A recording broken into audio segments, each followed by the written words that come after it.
Il sait pas regarder celui-là.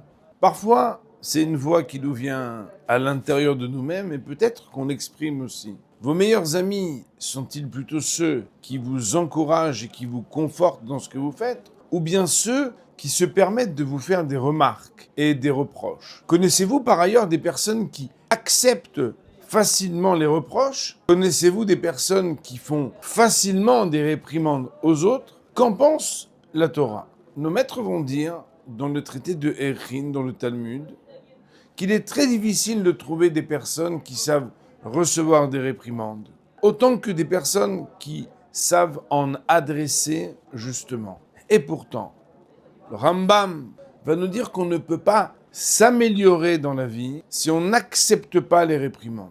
De quoi dépend ce sujet? Eh bien, tout simplement, ça dépend de qui fait la réprimande à qui. On sait bien qu'un parent, un époux, un frère, un vrai ami, lorsqu'il nous fait une réprimande, ça nous fait très mal. Alors que quand c'est un étranger, ça ne nous fait pas tellement réagir. Et pourquoi? Eh bien, tout simplement parce que quand quelqu'un qui nous aime, avec qui on a un lien indéfectible, nous adresse un reproche ou une réprimande, on sait que ce qu'il dit doit avoir du vrai. Et comme ça a du vrai et qu'on n'aime pas se remettre en question, alors on préférerait lui dire, comme le dit le Talmud, que s'il nous reproche d'avoir une brindille, un peu de paille entre les dents, on préférerait lui dire « Tu t'es pas regardé, toi tu as une poutre entre les yeux ». Pourquoi?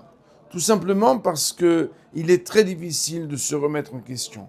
Et pourtant, il n'y a que la vérité qui blesse, non, pas qui blesse, qui fait avancer celui qui sait l'écouter.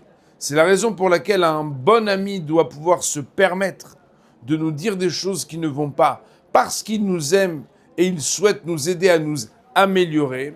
Et de la même manière, du côté de celui qui le reçoit, puisque c'est mon parent, mon conjoint, mon vrai ami qui me l'adresse, je dois être capable de me remettre en question. Exactement comme Moshe Rabbeinu, dans tout ce livre de Devarim, adresse au peuple d'Israël des réprimandes, mais il les aime tellement que le peuple d'Israël ne peut que les recevoir et les utiliser pour s'améliorer.